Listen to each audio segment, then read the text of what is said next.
times I remember very well. I've had moments where Barry had lost and been racing down so much and I cried like a baby. And then I've had one day when my husband had to say, so then don't even watch their match, just stay. When you can't control it. Because when they are watching it, it's taking me a long while to be able to separate my emotions from the game. And it's been like that maybe because you love the match. You love them that much as a team, and then you feel this is my investment and my investment should yield. So if it's not yielding goals, at least if I can get money from selling players, I should get goals so I can have more points to myself. How would you describe the season for you as from a CEO's point of view? The season was challenging, it was intriguing, but it ended well for us because we had a first leg on 7, going 6, 7, 6, and then we ended on 4.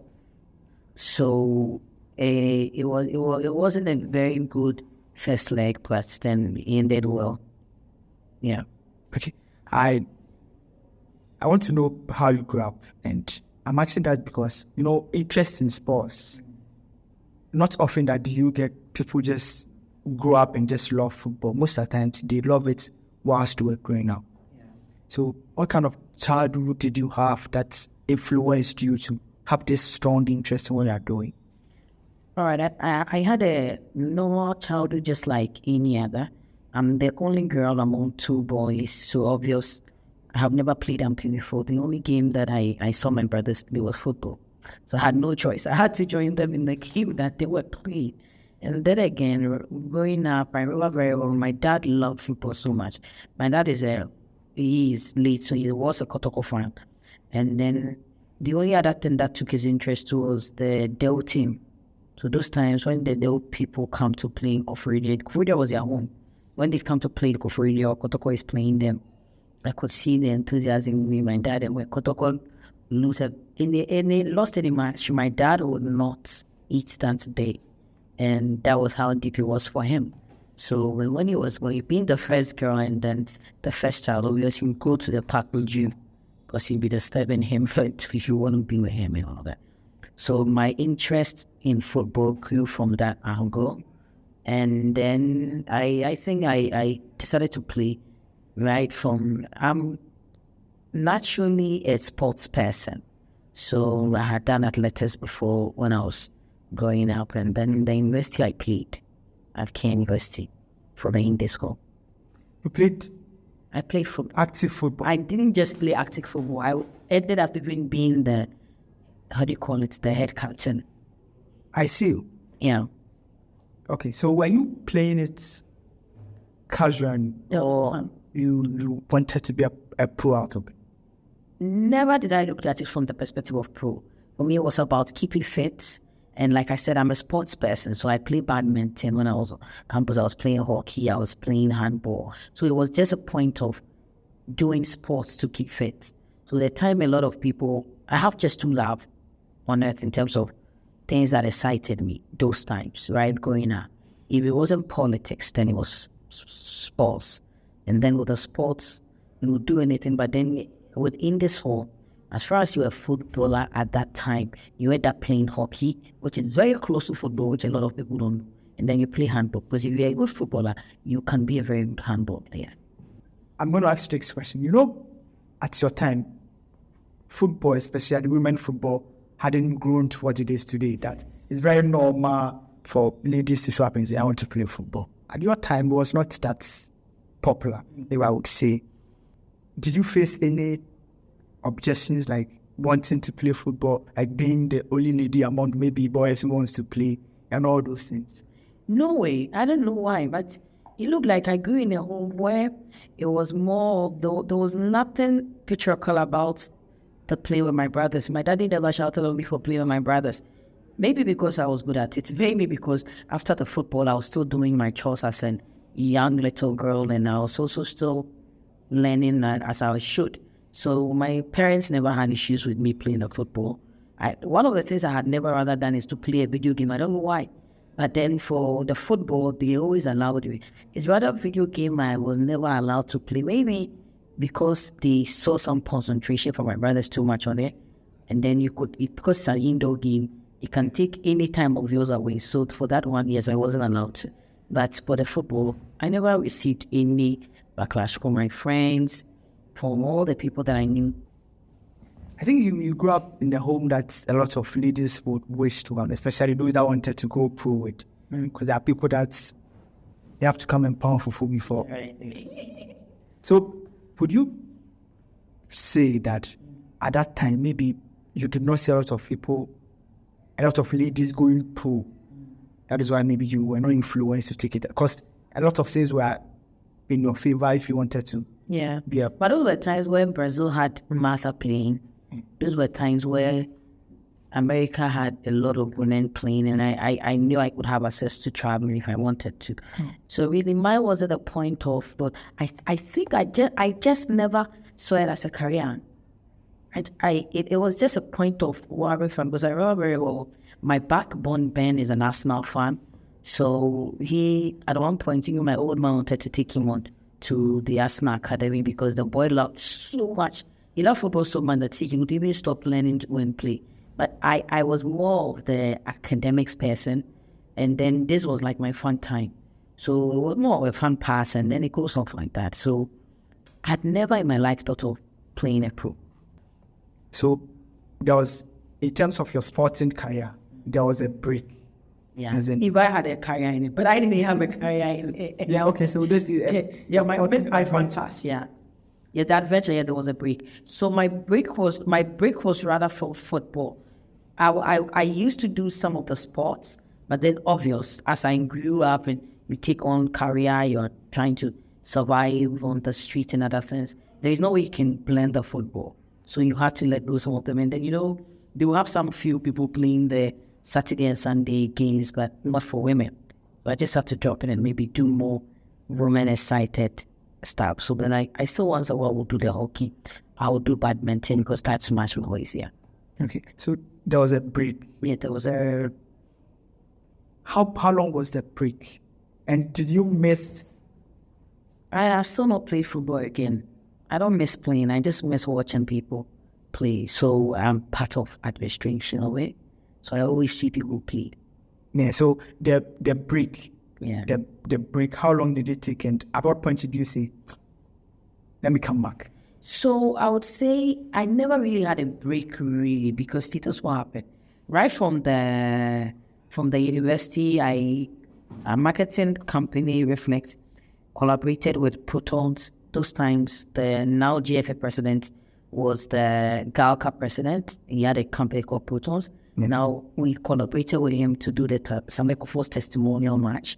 So there was we still did football, but then at this point on the corporate phase of it, so the marketing side of football, the event side of football, not necessarily getting to say I am a footballer, but now we're still doing football when we were the other. So after the Samekofo's testimonial match, I moved on with life, doing more politics and diplomatic things. Never looking at it from the perspective of football again. So I would just watch my football match anytime I see Borussia Dortmund win Bayern Munich, I'll be very happy. And that was all for me. And then I think one of the reasons I never liked selecting an EPL, I think I waiting for Chelsea because I hated money. And the reason was just simple. After they scored Samekofor, then when he was playing Bayern Munich on the finals, and then Samekofor had to cry, I just told myself, these people, they've made a Ghanaian cry. I don't like it. Awesome. And at that time, if you remember way back, Manchester used not to play blacks. Yeah. So for me, it was a no-no. I said, wow. I've been very Pan-Africanist right from childhood. So I looked at it from those perspectives. I loved Samekofor so much in his play time because he was a very great player. He had so much stamina, and that was something that I think if I was a boy and I was going to play ball, and I said I want to be like Samekofor. And if you ever score him and make him cry, you are my enemy. So I decided to keep Chelsea, and then I saw the those times Chelsea really kept a lot of Nigerian players And the blacks. and blacks, and then I went to support them. So I love Osimhen very much because he loved blacks. Yeah. I see that. So at what point did you go into like football proper? Because 2015 was when the conversation of football came up again. And I felt like, okay, there's something I can do again. Let me look at it. But then it was not as much as we've seen it now. The enthusiasm, anybody you spoke to will tell you, hey, this is difficult. It's a tough that you don't do it. Or football people are like that. Hey, stay on your corner, do your politics, do this job. Stay off and late. But then it comes up where you feel like, see, this is my calling. So to give, after I'm done paying my tithe, I always want to give back to the society. So for me, for my social responsibility towards my people, I felt like, okay, I want to give it to orphans, yes, but still we have orphans who are footballers. So why don't I bring entertainment, bring education, information to the people through another perspective? Then fortunate, my friend Sami Enimadin, the manager of Asamoah, came up and said, hey, we should own a women's football club. I'm like, really? Let's shoot it. So we tried that and then it worked. And then we wanted to start from the scratch. But God has a way he grants things. So we got very ladies now, which used to be Halifax, and she had to play, we were playing at Nungwa. And those times, so I grew most of my time in Accra. Growing up, I was at a teaching Gwai State. So I knew of Halifax as a child. So it was more, okay, going back to your own root, get what belongs to your root and maintaining it. So then there was some attachment to the club. I knew of the club. I knew where they play, where they stay, how they played. And we acquired it. After a year, we changed the name from Halifax to Berry. And then here we are today. After almost 4 years. Yeah, we're going to talk about it. But so did you start burying before Berekum Chelsea or in Berekum Chelsea before burying? So it's Berekum Chelsea before Berry. So Berekum Chelsea came before Berry. The beautiful part of it is that Berry had a switch into, but I'll say I'll spend more time with Berry than Berekum Chelsea, because in as much as I'd been part of Berekum when I was part of the board for becoming a partial owner and then now becoming a full co-owner, it was more of a, okay, so you're just working on someone's board and all that. And it wasn't a point of, and the whole Berekum Chelsea conversation also had come up through Nano Trusafo. And then Nana Kentia, and these are people that are, you're friends with people, but really you don't really care about their business in that sense. And then after Kets won, I think he now mentioned me to work with the Black Ladies as a management member. And from there, my relationship with Nana Udrusa became stronger. We kept talking about the club, and now it was on and on till the decision was made to acquire some shares out of it. But then at that time, when I made the decision fully to acquire that shares, there was not a Berry release. There was rather a Halifax. Mm-hmm. So when I say Berekum Chelsea came before Berry release, that's what I mean. So there was a Halifax, not a Berry release. But after we changed the name, then we had those shares and then it kept going on. So would you say that maybe you were a England Chelsea fan already, so it was easier for me to... Yeah, to connect it, because I never even thought, I'm a Kwao lady, so obvious, if ever I was going to support any club, which I've been the Kwao United, which I still love it to bits because that's where I come from. But you see, my connection with Chelsea, but it's funny, Naran Ketia, who happens to be the chairman of it, he is a Manchester United fan. Really? Not a Chelsea. So they are on me. So Berekum Chelsea, for me, the color blue is my beautiful color. I have a lot of emotions towards that color. So I love blue, I love red, and I love white. And these three colors are like colors of my life.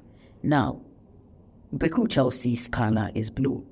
So obvious, and Chelsea's color is blue. And I had been a paid member of the Chelsea club, the national. And for me, it was Chelsea, Chelsea, Chelsea. I'm not doing BVB, I'm doing Chelsea. And it was easier for me to say, hey, Kotoko, you are my forever client, but can you please wait a bit? We need to move just small, and I'll come back later. But they say where your money is where your heart is. So obvious now on any day, become Chelsea playing Kotoko. I will always know that we will beat Kotoko, which we always do. No, I think you guys. The last one we give them a 3. Maybe the next one we give them a 2, because I am still a partial Kotoko. So you are reducing the goal, but I think Beckham Chelsea have a good record against. Yeah, Kotoko, far better record. Right, great. Let's talk very ladies. Yeah. So now you go fully into women football and say, I'm going to invest in it. So far, do you look at the decision to go into women football and say, because I'm asking you this because men gain, you can sell a player $100,000 or something. You know that you can find men that they are the best. Compensation is low. But in women football, it's more or less like you are doing an engine. They have philanthropists. Yeah. Yeah, so I think everybody who owns a women's club should be called a philanthropist, because that's what. So I respect the Habiba test, the Nana Benis, the Frank Thoughts, the Nana Fosudiabo so much. Because see, every time I go to visit Mr. Duncan and I see how much they are spending, I get like, wow. And all of these people have done this in many years. Now you do all of these things and there is a player that so does now take a player away. And they are taking the player away without a dime being given to you. So you do it just to go. So yes, I have had a few moments you sit back and say, hey, is it worth it? But I think so far, generally, it's been a beautiful journey for me. Family had been very supportive. Right before I married, after I married, I've got a husband who's very supportive of it.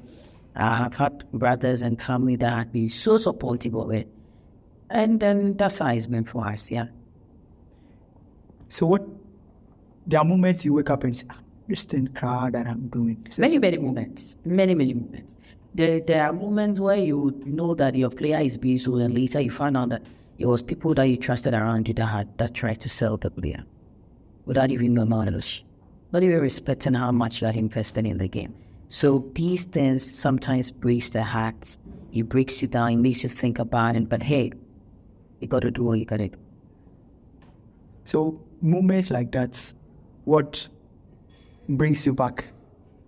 The joy of seeing the players sometimes, and there are moments like that when you have those feelings before you even. For instance, my junior captain, she's been one of the motivation for me so much that, before you get a call from her, and then she's telling you how appreciative they are, and you feel like, okay, somebody might have hurt me, but these people can.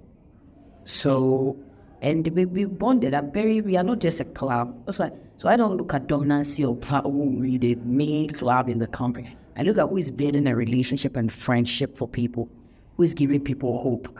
And then that is just our dream at Berry. So because of it, it's nice to see these people at least appreciate what you do for them. And then some people come up board and say, hey, this is what you're doing. And many at times, I remember very well about moments where Berry had lost and been breaking me down so much, and I cried like a baby. And then I've had one day when my husband had to say, so then don't even watch their match, just stay. When you can't control it. Because when they are watching it, it's taking me a long while to be able to separate my emotions from the game and saying that, okay, it's a win, it's a lose, it's a draw. If any of them happen, why not? And it's been like that maybe because you love them much. You love them that much as a team, and then you feel this is my investment and my investment should yield. So if it's not yielding goals, at least if I can get money from selling players, I should get goals so I can have more points to myself. But it's been beautiful. I've got very great team working with us. And then we are one of the few teams that has a more of a multi-lingual team. And it's been a nice thing. We've played a lot of international players too. So far, yeah, besides my players. Yeah, you guys have been great because you introduced, the time Berry Ladies joined, like women football was, in the rise. We were now paying attention to it more, and you brought something different. And play football, but be more exciting. A lot of We even make musicians come and play. exactly. Like you try to add something to the game, and But that used to be football. That really used to be football, because those were moments where if Protocol or Hustle were playing, and then you would go to the park, you would see some gymnastics being done before the game. So the game, because the game is supposed to be exciting, not everybody loves football. For instance, a woman may walk into the sports stadium with her husband. She may not love the football, but felt like, I want to spend some me time with my husband. Now, what else can you do to excite her and raise her joy so she comes again? If you play music, she's going to come again. If you do something else that excites her, she's going to come again. So it was time of saying that, okay, we can use other things to draw people to the park. And then that's what we decided to do. We decided to come in with a different marketing strategy and say that we're not going to be like a typical football club. We're going to say we want people to see the excitement in the game, look at it from all the perspective they can, and not just the fact that people are on the park hitting each other and then playing some round thing on the park. so. What's your long-term plan for Berry Ladies? Where do you see your ladies? Because there's the calf women's competition. There's a waffle that There's a waffle that takes you calf and all that. Where do you see yourself? Maybe one day winning it for, or maybe having a. I think the moment will come. It may be tomorrow. It may be the next one day. Maybe years to come. But I think that moment will come where Berry would be one of the best clubs in Africa and would be able to compete globally with any other club that is out there, and then still have its Africanness, because the whole idea is to keep the African in the people, and still we play that global touch and class, but still portray the African in us. And that's the whole thing for us as the visionaries of Berry. And for us, we look at it from two spheres of being able to help the person to survive after the game and survive in the game. Because like FIFA had said, only 1% of all of those players are going to be pro. So if all of these other players, who takes care of the 99% left? And that is what our dream is. That is what we want to see. That we don't want to see a Berry that says, I'm only grooming players to go trade. But a Berry that says that this player did not achieve what the player wanted in terms of the field, but the player achieved it because she still got some job to rely on tomorrow. Because whether we like it or not, there is retirement in football. And when they are retiring, what's next? You can retire in a second when you play football. Because I've seen a lot of big people that play. I remember one of them is Gifty Oware-Mensah. Yeah. One player I'll never forget, and then sometimes it scares me to the bone when I remember such things.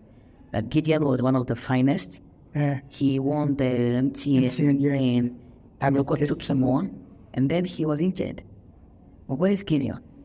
So if there was no plan for him and funding for him, he was a graduate, so that you can rely on the other parts. So if we do not plan the lives of these young people, it means that, and most of them think of exuberance, because today they are celebrities. Today everybody's celebrating them, but they don't know that when it gets to a point where nobody knocks at your door, when nobody's knocking at their door, who will they knock? It's our door. So we just need to blend it, and that's what we are as Berry are doing. We try to give them another life, apart from whatever life that they think they have in football. Yeah. And how challenging has that been? It's tough and rough. Naturally, football is not like school. You'd have 10 of them, maybe a quarter say, I won't go to school. The rest just think that they want to play. I remember very well a player like Constance. There were moments where you tell her to go to school, and then she's in Kumasi. If you don't let our general manager, Victor, take care, or we have to give her to someone to teach, she won't go. And today she's in the US studying. So it takes a lot of process. It takes a lot of psyching them. It takes a lot of making them understand that football is not just your life, that football has an end, because it's not a career you can do for the rest of your life. and you would need to build something up again for yourself. So and we have that kind of dream. We are collaborating with John Tay, for instance, to make sure we get these young people that are able to have at least classmates, be able to know read and write. And then, yes, if they don't want to write their BCs, that's fine. But then you can gladly say, I went to John Tay and I completed school with Kwesi Owabna. And these are my classmates, which would motivate someone in the future. And then again, when you are with us, most of the time we have a collaboration also with St. John's. St. John's Grammar pick these people up, and then they give us a flexible period for them to be able to play and still be able to go. So in sum, you are providing hope and future. That's what berry is about, because if you check the fruit berry, it's very colorful, it's beautiful, it's a fruit eating inside out, it's a fruit that survives any season. And a lot of people don't even know that tomatoes is a berry. And anywhere you drop the tomato seeds, you don't need much to grow. And for us, we just want to make anybody understand. You don't need much to be able to survive on the street here. So, we'll move and get a bit personal. You talked about your husband and family. There was a time I watched you, like the first time I watched you support the ladies, like you were sides, like they were winning it. It was nice watching you from afar, but you were with a man, and it's possible I was with my husband. Exactly. and I, usually it's the other way. Yeah, the man is rather supporting it. Yeah, my husband loves football. He's played football before. He's a disappointed footballer. He never also achieved it. He ended up becoming a lawyer than a footballer. Maybe if he had become a footballer, I would have been traitor. They're right. And maybe your kids would. Yeah, right. I don't know, but yeah, I think we have like our eldest kid, for instance, he loves football, and he is more of a commentator, like a football analyst than the footballer himself. But I don't even think I've ever seen him play football before. But then he knows A to Z of football. He understands what football is about. He also supports Chelsea. He supports Arsenal. So he's a guy who may be broken-hearted many times, but won't die. Yeah. So I have had like a very massive support from him as a husband, because he appreciates the fact that this is something I love to do. And he, as a person, though he loved football, he didn't really appreciate what the women's football scope was. So he had to be a lot of patience for him to appreciate it. Because the dynamics of managing a women's football is a little different from the one of the male. So yes, he's been there. He comes to match them. He doesn't like it when people do. So when we bring him in, they are losing, was not happy. So most of the time, you rather want to stay and say, hey, how are the girls doing? But then yes, he's been a very supportive guy on that one.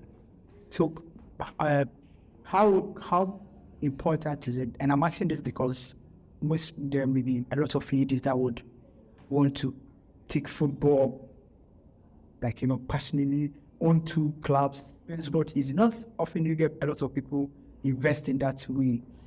How important is it to have somebody that would? Because football can be very emotional, and you can invest so much, the team will lose. Yeah. Sometimes you lose once every day. Like you invest so much, you go to the game and you don't even show up. And you come home to somebody who will still help you second guess what you are doing. How important is it to have someone who would, even sometimes when it's not easy on the pitch, you come home and... Like I said, many times I've gone home and I'm broken down and I have to rely on his strength to be able to get it. There are times where some things happen, like I'll start teaching about the player, and start understanding the processes it takes through. And he has to motivate you and make you understand, like, see, that's not the end of it. So we look at it from two perspectives of what my aspirations are and then what my excitement is. So like, this is what I want to do. This is something that my wife wants to do. And then we support each other's dreams. So he sees it as a dream of mine. And then as far as we are family, we are on the same team. So we try to connect our dreams and then see how best we can merge the two together, because he also has different dreams and aspirations. And I try as much as I can to fit into his, just as he fits into mine. But then, yeah, he's been very supportive on it. It's not been easy. He's human. There are moments where you see all the time is being taken off by this. At times I have to go spend like almost the whole day, 2 nights with these girls just to prepare them and prepare their psyche for a very important match and all that. But then he has all the patience and say, okay, it's fine. That's great. So I'm going to ask you about now very late it's happening. You talked about Barry and where you want them to get to. Let's talk about you and your aspirations in football, especially being a woman. Do you see yourself going into football politics? Really? And maybe one day, because election is also on the way. Right. Football politics. I'm a politician, so obviously I love politics. So anytime I'm in politics. But I understand where to play place and where not to. So yes, I met a lot of great people, like I'm saying there. Now the FA status like gives the ESCO women slot only women, and then it's only a woman that can contest, no matter why. No matter how much you've invested in the game as a man, you can't contest. So yes, it was something I had thought of many times. Now my whole point was that people like the Haji Abiba time who had suffered so much for this to be done. And then a lot of people, until in recent time, when I was doing some research on it, because I'm a researcher, and I got to know that people like her are the reasons why we have the name Black Queens. Yeah. I was amazed. Yeah. Oh, wow. Okay. So such a person, there was no way in my life I was going to have a contest. Whether I was going to win or not, it was not a contest for me.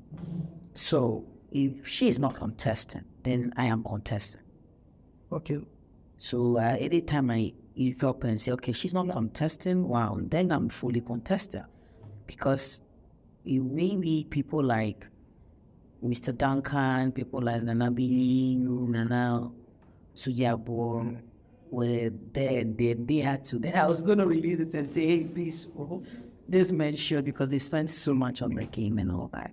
But for now, as far as the uncle, it's only for Hadja is only for women and they can't contest.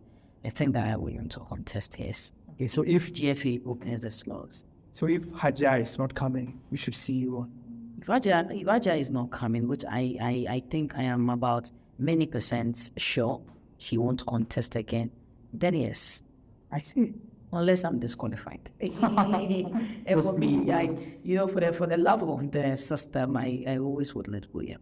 Yeah, I think that. And I think I'm very qualified to contest. Yeah. I'm not just an owner of a club, I'm a CEO of a club, I'm a spender of the club, an investor of the club, and then the stakeholder of. That done a lot when it comes to there. And I think we have played them. Yeah, the knowledge, they understand them. But yeah, I was telling somebody that what you have been able to do with even if you are looking at your club to judge what you can do. He said I should be very What you have been qualified for, like you easily qualified to contest. Yeah, right. So we hope so. We wish you the best. It's election, so we'll release it to them. I just know the good people of football, which are the women slots, which is only 20 of us voting. I obviously have one boot I have to protect, which is my only rule, so none of my fingers get spotted. I have to boot. I believe the 19 left, we would get a good enough to be able to win this leagues. They will be there to talk to you if coffee away. I'm going to end with outside politics. Like in our conversation, we talked politics. How political, like in outside politics? In outside football politics? I'm very political. How many people true and true? I acted as that Institute's head of research before we came to power, part of campaign. And I've done MPP politics, I think, right from when I was in school. So in school, even when there was faculty or departmental politics, I still looked at it from the perspective of either you were blue or you were green. And like I told you, I love the color red, the color blue, and the color white. So I'm a capitalist, and I'm a true capitalist. I am a proper capitalist. And that's my stance when it comes to the political line. And I don't like one thing. There is anything wrong with anybody being partisan. It only becomes terrible when you try to let it affect other people. So yes, I'm very partisan. I'm in PP, true and true, but I'm a Ghanaian before I go. What do you think about women in football, especially in Ghana? And do you think we have enough? Maybe we should rather say maybe people in women football. We don't have a lot of people in women football. Investing in it is not as nice as investing in the men's game. So it's taking a while. The women are few. Looking at it, I think even for female singers, we should be about 5 or something, yeah. Because for the people like for recent like police, they don't have a CEO, they have like some who takes care of it. And then that's led, yeah. Hazakes has a few, that's happening. When you go to prisons, also have a female fan. Now I'm pimped up. Wow, most of the time as Rashida can, we have Barbara from Socrates. We have Dreams also have a lead. So I could see her from Dreams. So we still have women that are coming on. The difference is that maybe the women may not be the owners. Without of the owners, I'm thinking if there are owners in the women's team, it's myself and Haja Libata. Yeah. All the other clubs are owned by men. And then I know Fanny Todd also owns his club with the wife. So yes, she's also her club.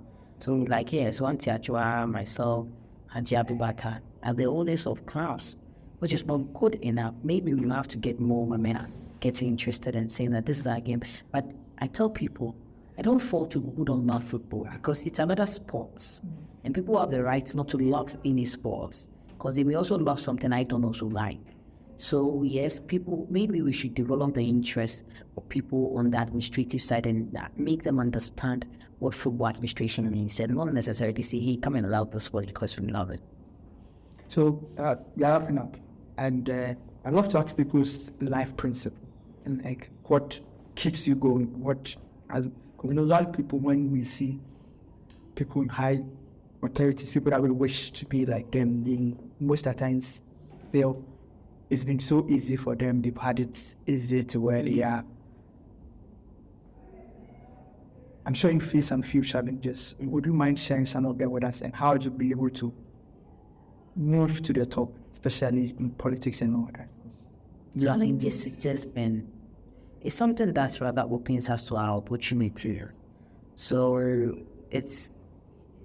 I told you I'm very an Africanist, and because I love with I always take it from the sphere of me as an African. So it's bad being a woman in Africa trying to survive and trying to take on the positions that are seemingly looked very masculinic. And then it becomes terrible when you're a young person because everybody assumes that it's rather the elderly person that must succeed. Yeah. So these two, I found myself in those two challenges where you are youth and you have to make sure you're striving, where you're a woman and you have to put culture into all the perspectives you have in your leadership skills. So yes, it's a little difficult, but I tell people, I put it in the approach of how we run it in the house. When you look at the traditional system we run, anytime there must be a king, the Queen Mother must propose and say, this is the one we wish to be the king.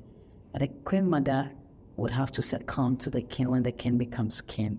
And this process is just to say that, yes, you can have all the authority, but it depends on how you manage what you have.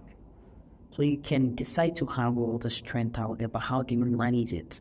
So it's about the approach. And I feel one of the mistakes we make as young people is to think that Gifty's approach would help you. Because my approach will be very, very personally tailored and cut out for just me. So you work on our temperament, make sure we are good with everyone. And then we stay focused. Because that's the only thing we can use to survive. That anytime you say you are stopping something, You are just saying that you're going to come back again to start another thing. So why would I want to stop something I'm in the middle of it and go start a new one? Just once it's called stop, we will complete it. Sorry. When you complete and it's even a failure, so what? You're not even pushing anyone. It's just with yourself. And young people sometimes allow social media to excite us, and then we forget there is a reality. So really sometimes the impressions out there may not be as it is. Because even when you take women football, the perception is so much about it that even a woman footballer doesn't get pregnant, they don't give birth, they don't do whatever, they are this, they are that, they are sexual orientation stories and all that. How about a friend of mine was trying to get some sponsorship from Popo's, one of the sanitary pads to footballers menstruate. And no joke, he was being truthful. And these are things that are perceptions. So you have to work on yourself and then achieve what you can. The rest you give it to God. You can't do it all. That's how I live my life. That is why we strive. So very loose a month, yes, I go to cry. I wipe myself, put water in my hair, shake the hand and say, okay, better like next time. Thank you so much for opening up and speaking with us. We are wishing you and Berry Ladies the best of luck. Maybe one day. Yeah, we still have a top 8 to play. Yeah. Maybe that we cannot go trophy-less to Switzerland. We can win something. Win Berry Ladies. Yeah, right. But hopefully the next few years we would see Berry Ladies at where you want it to be. Sure. Hopefully we'll come back again. When the team wins, they will come to the trophy here. Yeah, right, we did. Hey, thank you so much. You're welcome.